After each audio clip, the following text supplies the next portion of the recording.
Hello दोस्तों, कैसे हैं? आशा करते हैं कि बहुत अच्छे होंगे और अपने तैयारियों को जो भी कर रहे हैं वो बहुत मस्त तरीके से कर रहे होंगे। दोस्तों, आज हम एक नया कह सकते नया क्लास स्टार्ट कर रहे हैं, जिसमें कुछ क्या जो ग्रुप डी में जो क्वेश्चन आए हुए हैं, खासकर जो साइंस से जो जितना सा जो क्वेश्चन है उसमें हम एक एक करके उस टॉपिक को हम बात करेंगे, ठीक। और उसके बारे में हम आज सब क्लास करें। ये क्लास उन लोग खास उन लोगों के लिए है, स्पेशल से जो आप रेलवे की तैयारी कर रहे हैं या आगे आने वाले जो है कहीं ना कहीं बिहार एसएससी का फॉर्म फिलअप कर चुके होंगे, ठीक। और या तो सीजल का भी आप कुछ बहुत लड़के लोग जो तैयारी कर रहे होंगे उसका भी कुछ कुछ साइंस का है, जिसमें उस सारे क्वेश्चन में उस सारे एग्ज़ाम में ये आने का संभावना रहता है और इस तरह क्वेश्चन आते रहता है। आज हम सिर्फ कुछ मेन टॉपिक जो है जिससे खासकर ज़्यादा क्वेश्चन आया करता है उसके अंतर्गत थोड़ा सा उसको फार्मूला के बारे में थोड़ा रिवाइज करेंगे और उससे जुड़ा हुआ जो नॉमरिकल है उस नॉमरिकल को हम यहाँ पे सॉल्व करेंगे, ताकि आप आसानी से समझ सके और आसानी से तैयारी कर सके। तो आज का हम टॉपिक देखते हैं कि पिछले जो जितना सारा एग्जाम हुआ है उसमें कहीं ना कहीं फिजिक्स का बहुत सा चैप्टर में, खासकर जिससे इलेक्ट्रिसिटी है, ठीक, लाइट टॉपिक है चैप्टर है और एनर्जी, इस सब से क्वेश्चन बराबर आते रहता है।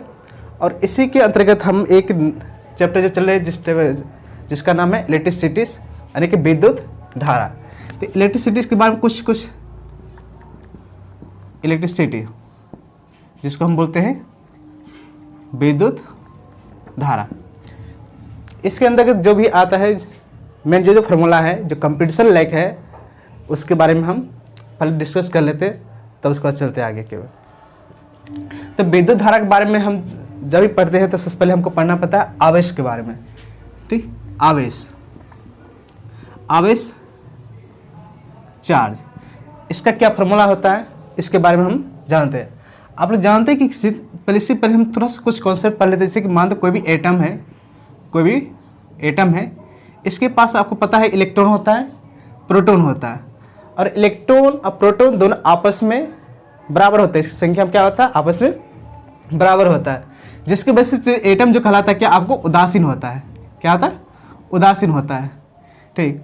लेकिन अगर मान लिया जाए इस एटम को और किसी और एटम के साथ या किसी और पदार्थ के साथ अगर हम घर्षण करा देते हैं तो होता है क्या, इसमें दो चीज़ संभावना होता है। यह इस पदार्थ से या इस एटम से इलेक्ट्रॉन निकल जाता है, या तो दूसरे पदार्थ से इस पर इलेक्ट्रॉन आ जाता है, एक्स्ट्रा आ जाता है, जिसकी वजह से इलेक्ट्रॉन को निकलना या इलेक्ट्रॉन को आना, ठीक, उसकी वजह से इस पर क्या होता है कि आपको चार्ज आ जाता है, ठीक, आवेश आ जाता है। तो कह सकते हैं कि आवेश मतलब इलेक्ट्रॉन का निकलना या इलेक्ट्रॉन पर एक्स्ट्रा आ जाना ही आवेश का क्या होता है, मतलब इसी का कारण आवेश उत्पन्न होता है। इस प्रकार हम देख रहे हैं आवेश दो प्रकार का होता है, धनात्मक आवेश और ऋणात्मक आवेश, ठीक। इसके बारे में डिटेल्स हम पढ़ेंगे जब हम चैप्टर होगा। तो फिलहाल यहाँ से क्या कुछ फार्मूला आता है इसके बारे में बात कर लेते हैं, जिससे क्या क्वेश्चन एग्जाम में आते रहता है और आता है और आएगा है। तो आवेश जनरल आपको पहले से पता है कि आपको क्यू से डिनोट करते हैं। किससे? क्यू से, ये स्मॉल या कैपिटल जो लिखना है लिख सकते हैं, क्यू से डिनोट करते हैं। और इसका मात्रक याद करेंगे तो अगर मान लेंगे कूलम होता है, थोड़ा सा हम बेसिक ले लेते हैं, कूलम होता है, ठीक। तो कूलम होता है, तो यहाँ से आकर अब क्यू अगर निकालना है तो क्या होता है, तो क्यू का एक मेन जो फार्मूला आएगा, क्यू बराबर क्या होता है, प्लस माइनस एन ई। पहला तो ये फार्मूला हम रिवाइज करेंगे, क्यू बराबर प्लस माइनस एन ई। मतलब समझते हैं कि यहाँ एन क्या होता है, एन होता है नंबर ऑफ इलेक्ट्रॉन, और ये मतलब क्या होता है, चार्ज ऑफ इलेक्ट्रॉन। मतलब इलेक्ट्रॉन का क्या आवेश होता है इसके बारे में तो कन्फर्म सब पहले से याद होना चाहिए। 1.6 × 10⁻⁹ क्या होता है, -9 कूलम होता है, जो ऋणात्मक आवेश होता है। तो बेसिक फार्मूला ये होता है क्यू बराबर प्लस माइनस एन ई। इस पर क्वेश्चन आते रहता है, इस पर हम क्वेश्चन करेंगे। पूछ लेता है कि किसी पदार्थ से अगर मान तो कुछ इलेक्ट्रॉन निकाल लेते हैं तो उस पर कितना आवेश हो जाता है, धनात्मक होगा या ऋणात्मक होगा, इस बारे इसमें क्वेश्चन आते रहता है। तो पहला फार्मूला आप ये ध्यान रखेंगे। दूसरा फॉर्मूला क्यू संबंध और है, क्योंकि क्या होता है आवेश के कारण क्या होता है विद्युत धारा भी उत्पन्न होता है। ठीक, इसकी वजह से यहाँ पर भी कह सकते क्यू बराबर क्या होता है, बोलिए, क्यू बराबर होता है आई टी। ठीक, क्यू बराबर क्या होता है आई टी। तो पहले फॉर्मूला आप ध्यान रखना है, क्यू बराबर क्या होता है आई टी। यहाँ से हम आई निकालेंगे, आई बराबर क्या हो जाएगा क्यू बाय टी। अगर हम माने विद्युत धारा निकालेंगे तो ये हो सकता है, आवेश निकालना है तो क्यू बराबर क्या होता है आई टी। तो दूसरा फार्मूला आप मेन रूप से इसको ध्यान देंगे, तो इसलिए हमको आवेश निकालने का मेनली दो फार्मूला होता है, क्यू बराबर एन ई और क्यू बराबर आई टी। ओके, आशा तक समझ रहे होंगे यहाँ तक। इसके बाद आते हैं, चलिए इसको हम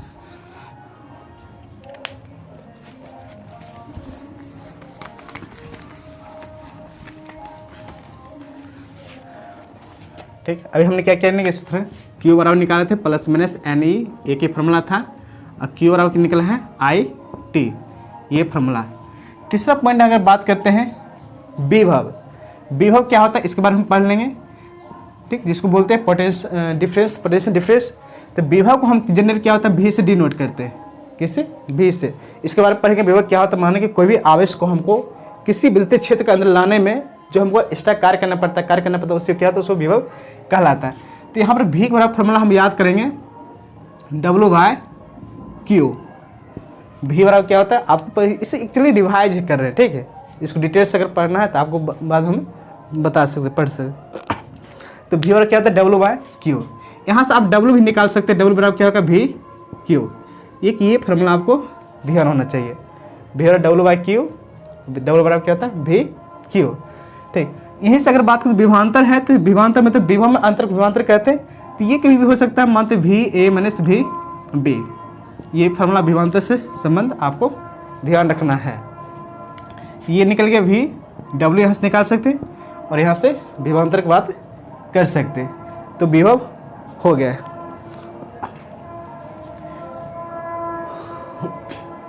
ओके, तीसरा पॉइंट आते हैं जब विभव निकालेंगे, आ जाते सीधे ओम का नियम। करंट में जो मेन टॉपिक है ओम का नियम। ठीक, जिसको बोलते हैं ओम्स लॉ, ओम्स लॉ। इसमें बोल रहा है कि मानते हैं कोई वायर है, इसमें कोई ना कोई क्या होगा, रेजिस्टेंस होगा, प्रतिरोध होगा। इसमें मानते हैं करंट हम पास कर रहे हैं, तो ओम का नियम के अनुसार क्या होता है, जब किसी चारों तार से हम करंट पास कराते हैं ना, उसमें जो उत्पन्न विभवांतर होता है ना, उसको क्या होता है, उसका समानुपाती होता है। जब कोई भी चालक तार से करंट पास कराते हैं तो वो क्या होता है, उसका विभवांतर क्या होता है, समानुपाती होता है। तो यहाँ से आ सकते हैं भी बराबर आई एल।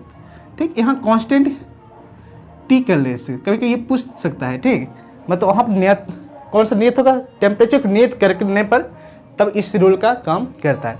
भी समानुपाती आई, अगर समानुपाती हटता है तो कोई इनको कांस्टेंट आता है जिसको हम बोलते हैं आर। तो ये फार्मूला मोस्ट इंपॉर्टेंट है कि भी बराबर क्या होता है आई आर। यहाँ भी याद करिए, देखिए भी का फार्मूला यहाँ भी आ रहा है, ये आ रहा है, और भी बराबर क्या होता है आई आर। अगर यहाँ से आई अगर हमको निकालना है तो क्या हो सकता है भी बटे आर। इस फार्मूला का भी ध्यान रखना है। यहाँ भी करंट अगर हमको निकालना है, विद्युत धारा निकालना है तो भी बटे क्या हो जाएगा आर हो जाएगा, या आर अगर हमको निकालना है तो क्या हो जाएगा बताइए भी बटे आई। यहाँ से तीन फार्मूला है जो इस पर अक्सर ग्रुप डी में क्वेश्चन आया हुआ है, पूछा करता है, और बहुत सारे लड़के लोग को मतलब इस सबको याद ही रहता है। ठीक, तो भी बराबर क्या है आई आर, आई बराबर भी बटे आर, और आर बराबर क्या होगा भी बटे आई।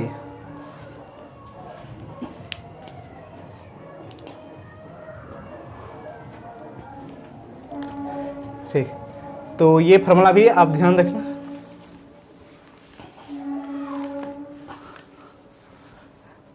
ठीक, हम यहाँ पर लिख रहे हैं अभी क्या क्या सीखे, भी बराबर सीखे W बाई क्यू। ठीक, तो W निकालना है तो क्या हो जाएगा भी क्यू। ठीक, और इसके बाद अभी निकाले थे भी समानुपाती, भी बराबर क्या है आई आर होता है। तो ये मेरे फार्मूला लिख चलते, और यही आई निकाल रहे तो भी बटे क्या आर होगा, और भी अगर निकाल रहे हैं तो क्या होगा आई बटे भी। अगर निकाल रहे हैं भी तो पहले से लिखा ना यार, अगर आर हम निकाल रहे हैं तो भी बटे आई हो जाएगा। इसके बाद आते हैं प्रतिरोध। प्रतिरोध। प्रतिरोध किसे कहते हैं आप लोगों को बहुत अच्छी तरह से पता होगा। प्रतिरोध के बारे में क्या होता है, प्रतिरोध किसी पदार्थ का वह गुण होता है जिसके कारण उस चालक तार से अगर करंट पास कर रहा था उसको विरोध करता है, इसको हम बोलते हैं प्रतिरोध। प्रतिरोध जिन्हें हम आर से डिनोट करते हैं। तो इसके बारे में क्या कुछ है फार्मूला तो ज़रूरी है, इसको ज़रूर हम पढ़ते हैं और काफ़ी इंपॉर्टेंट होता है। पहले टॉपिक याद कीजिए कि पहले क्या होता है, ये प्रतिरोध किस पर निर्भर करता है। क्वेश्चन आता है तो पहले याद कीजिए आर जो समानुपाती क्या होता है, आई होता है, अर्थात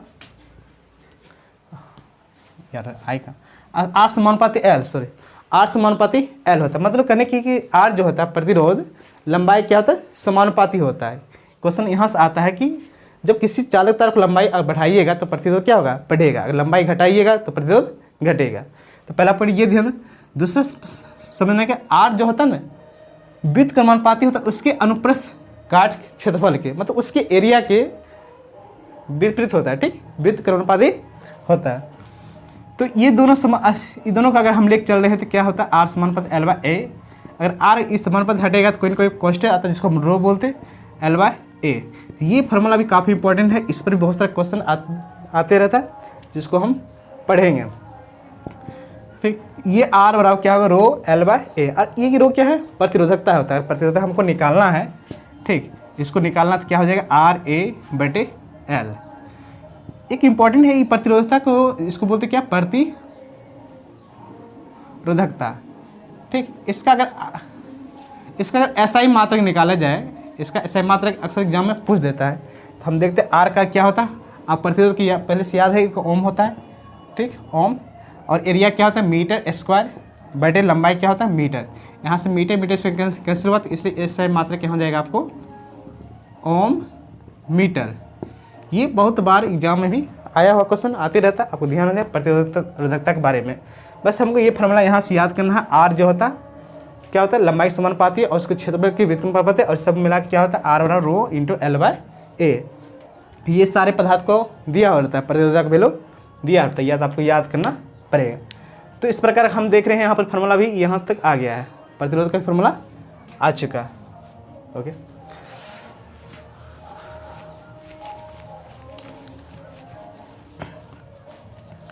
तो प्रतिरोध के बाद तो एक फार्मूला और बढ़ गया कि आर जो होता है इंटू एल बाय ए।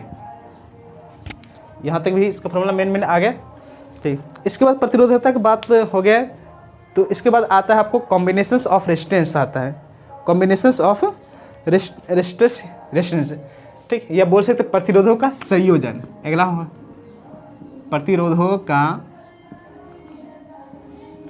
संयोजन, ठीक, कॉम्बिनेशंस ऑफ रेजिस्टर्स। आपको पता है जनरली प्रतिरोध जनरली दो प्रकार का संयोजन करते हैं, ठीक, या तीन प्रकार करते हैं तो दोनों मिला के होता है। लेकिन पहला हम मान लेते क्या होता है, पहला आता है सीरीज कॉम्बिनेशन, सीरीज कॉम्बिनेशन, जिसको हम बोलते हैं श्रेणी क्रम समूहन, समूहन बोलिए, समूहन, या तो आप संयोजन बोलिए। दूसरा होता है पैरेलल, होता है पैरेलल कॉम्बिनेशन, जिसको हम बोलते हैं समांतर क्रम संयोजन, ठीक। तीसरा इन दोनों को जोड़ के एक मिक्स कॉम्बिनेशन होता है, लेकिन उससे भी अगर क्वेश्चन आता है तो वो उसके मतलब क्वेश्चन के अनुसार उसको सॉल्व करते हैं। तो पहला हमको पढ़ना है प्रतिरोधों का संयोजन में दो मेन है, जिसको बोलते हैं series combinations and parallel combinations. तो आते हैं देखते हैं इसमें क्या कुछ आता है।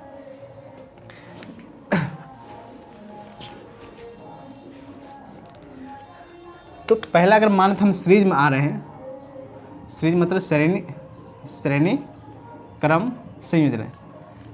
इसको ज़्यादा हम डिटेल्स नहीं पढ़ते, सिर्फ फार्मूला क्या आता है इसके बारे में इस कॉन्सेप्ट से पढ़ रहे हैं। मान लेते हैं यहाँ पर एक ये रेजिस्टेंस है, ठीक, इसको हम किसी सेल से कनेक्ट करते हैं और हम की लगाते हैं ये, ठीक।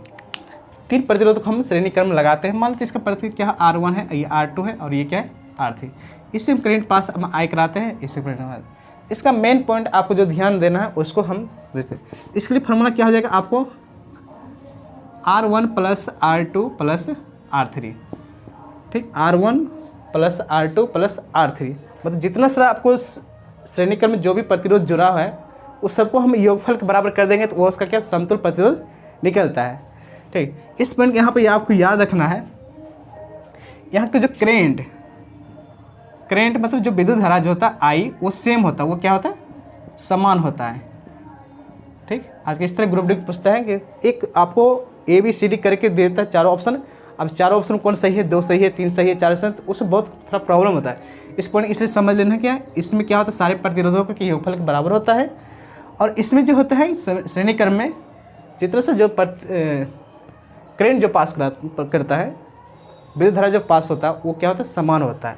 हाँ, इसमें जो तो विभवांतर है भी, मतलब विभवांतर इसमें क्या होता है, अलग अलग होता है, अलग अलग होता है। अर्थात कह सकते भी को हम क्या होते हैं V1 + V2 + V3, मतलब जितना सारा रेजिस्टेंस है सबको अलग अलग भी है, उस सबको हमको क्या करना, जोड़ के तभी हमको V बराबर V1 होता है। तो इसे मेन बात याद करना है, प्रतिरोध का योगफल ही उसका क्या होता है, समतुल्य प्रतिरोध का बराबर होता है।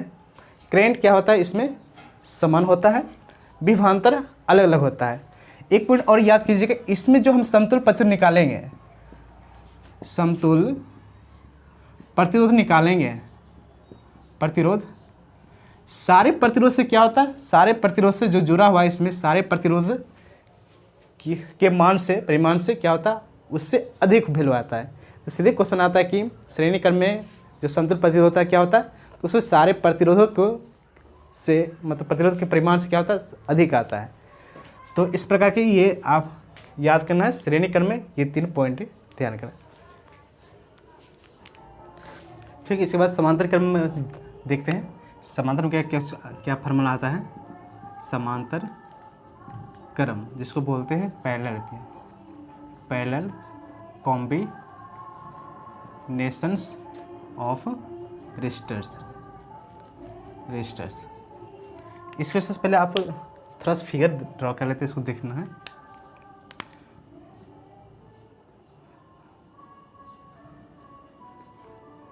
एक ये पॉइंट हम मान लेते हैं, ओके।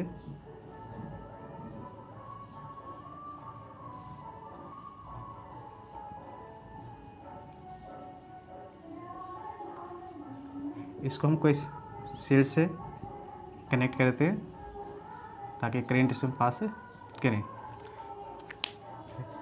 माने तो इसका जो रेजिस्टर लगा हुआ, प्रतिरोध लगा R1 इसको है, R2 है और ये R3 है, इससे करंट पास कर रहा है।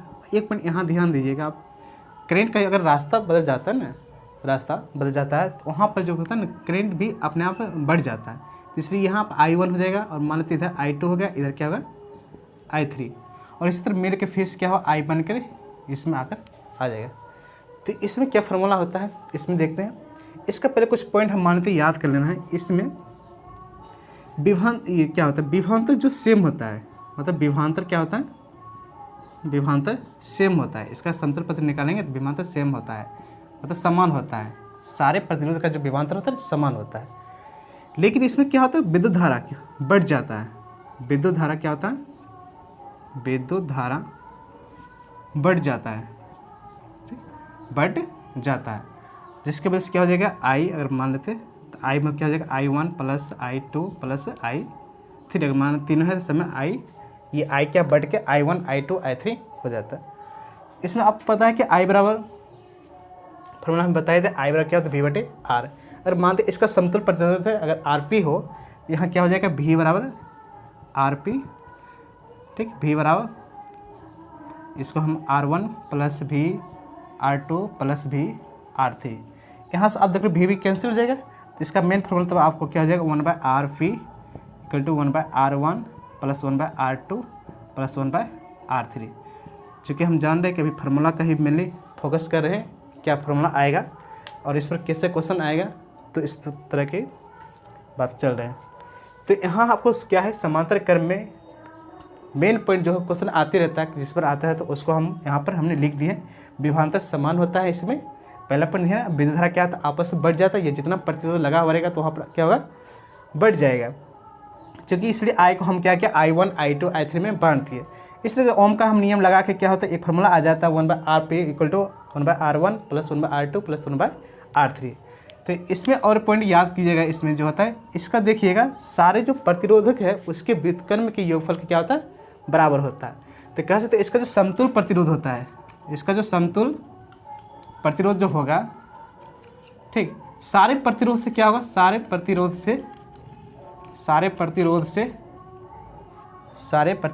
से कम होगा। वाह, इसका समतुल प्रतिरोध होगा सारे प्रतिरोध से कम होता है। इसका मेन पॉइंट ये इतना, इससे क्वेश्चन आते रहता है। तो ये फॉर्मूला आपको यहाँ पर ध्यान होगा। इस प्रकार हम पहले श्रेणी क्रम में क्या होता है, सारे प्रतिरोध के योगफल के बराबर होता है। लेकिन इसमें जो समांतर क्रम अगर क्वेश्चन आ जाएगा तो इसमें क्या होगा, जो भी प्रतिरोध है उसके व्युत्क्रम के योगफल के क्या होता है, इसमें बराबर होता है। श्रेणी क्रम में हम पढ़े थे कि उसमें सारे प्रतिरोध से क्या होता है, समतुल प्रतिरोध अधिक होता है। लेकिन इसमें क्या होता है, समतुल प्रतिरोध सारे प्रतिरोध के से कम होता है, सारे प्रतिरोध का जो मान होता है ना उससे कम होता है। तो इसमें बस इतना, इसको आपको ध्यान रखना है। टॉपिक है इससे जुड़ा हुआ जो अंतिम टॉपिक मान सकते हैं, ठीक, विद्युत धारा का जो उसमें प्रभाव है। इसमें भी बहुत सारे जो न्यूमेरिकल क्वेश्चन आते रहता है और इसमें काफ़ी इंपॉर्टेंट है। H बराबर जो I² RT है, इस पर बहुत बार क्वेश्चन आ देता है। सीधे आपको ये फार्मूला दे देता है, आपको इसमें कौन सही है कौन गलत है। तो आते हैं हीटिंग इफेक्ट पढ़ते हैं। हीटिंग इफेक्ट, ठीक, ऑफ करेंट। ये कह सकते हैं विद्युत धारा का उष्मीय प्रभाव। विद्युत धारा का उष्मीय प्रभाव जनरली क्या हम मानते हैं कि कोई चालक तार है, इसमें कोई रेजिस्टेंस होगा, ठीक, इसमें हम करंट पास कर रहे हैं। तो इस करंट से पास कर रहे हैं तो 2-3 से होता है, लाइट भी होता है और इसमें क्या होता है, आपको हीट भी उत्पन्न होता है। हीट भी क्या होता है, हीट भी उत्पन्न होता है। हीट कैसे उत्पन्न होता है इसके बारे में पढ़ेंगे, जब थ्योरी क्लास से होगा तो उसमें समझेंगे कैसे उत्पन्न होता है, इसके अंदर क्या प्रोसेस है जिसकी वजह से हीट उत्पन्न होता है। यहाँ इतना मान समझते हैं कि यहाँ पर ऊष्मा उत्पन्न होता है। चूँकि देखिए कैसे होता है, इसके फार्मूला आप थोड़ा सा डिवाइड करते हैं। क्योंकि आप जानते हैं कि यहाँ पर कुछ भी काम होता है, कुछ वर्क होता है। क्योंकि V बराबर क्या होता है, W/ आपको Q होता है। फार्मूला स्टार्ट में लिखा है, इसलिए W अब निकालना है तो क्या हो जाएगा, VQ। ओके, तो W बराबर V का मान हम जानते हैं। V का मान क्या होता है, V का मान देखिए, V बराबर क्या होता है आपको, WQ हुआ, ठीक, IR हम लगा देते, ठीक। V बराबर क्या होता है, IR ओम के नियम से इंटू Q। अब से इसको हम देख रहे हैं, ये IR इंटू Q का फॉर्मूला भी होता है। Q बराबर जानते हैं IT होता है, IT, जिससे I से I क्या होगा, आपको मल्टीप्लाई करोगे तो I² RT। बस ये फार्मूला आपको ध्यान रखना है। ये वर्क क्या होगा, I² RT, ये फार्मूला हो जाएगा। ये कहीं कि इसको बुक में आपको U बराबर ही दिया होता है, I² RT। यही वर्क क्या होता है, आपको उष्मा ऊर्जा में चेंज होता है, जिसकी वजह से यहाँ पर क्या होगा, H बराबर हो जाएगा I² RT, ठीक। ये फार्मूला काफ़ी इंपॉर्टेंट है, मोस्ट VVI है, इसको काफ़ी कह सकते VVI है। इसमें बहुत सारे क्वेश्चन आते रहता है, न्यूमेरिकल होता है। ये सीधे आपको फार्मूला दे देता है कि ये U बराबर दे सकता है या तो आपको H बराबर दे सकते हैं। तो H बराबर क्या होता है, I² RT। ओके, अब आते हैं यहीं से निकालते हैं शक्ति बात करेंगे। शक्ति भी लास्ट में होता है, जिसको पावर हम बोलते हैं। पावर होता है क्या, कार्य करने के समय दर को हम शक्ति कहते हैं। जनरल फॉर्मूला क्या होता है, P बराबर क्या होता है, W/T। P बराबर W/T होता है, ठीक है। ये फॉर्मूला होता है। इसको थोड़ा सा और हम चीज़ें तो बहुत सा P है, तो W को हम कह सकते हैं, W की ये I² हम लगा सकते हैं, I² RT/T। तो ये T कैंसिल हो जाएगा, तो P बराबर क्या हो जाएगा, I² R। बस ये भी फार्मूला होता है। इसके अलावा और, ठीक, हम यहाँ पर आते हैं तो P बराबर देखिए क्या निकला आपको, P बराबर I² R, ठीक। अब P बराबर चूँकि इसको थोड़ा सा हम चेंज करते हैं, I इंटू I हम R कह सकते हैं। तो और P बराबर इसको IR को हम V बोलते हैं, VI। इस पर देखिए इस बार बहुत सा एग्जाम आया, P बराबर VI, मतलब विभवांतर गुना I निकालने के लिए। ये आपको भी ये क्या है, शक्ति है, ठीक। तो हम देख रहे शक्ति का बहुत सा फार्मूला आता है, तो ये सब आपको ध्यान रखना। अगर ये पूरी तरह से अगर आपको ध्यान हो जाए तो आप आसानी से क्या कर सकते हैं, न्यूमेरिकल बना सकते हैं, चाहे किसी तरह कोई भी दिया हुआ। ये सारे आपको फार्मूला दिमाग में रहेगा तो सारे कॉन्सेप्ट से आप आसानी से ये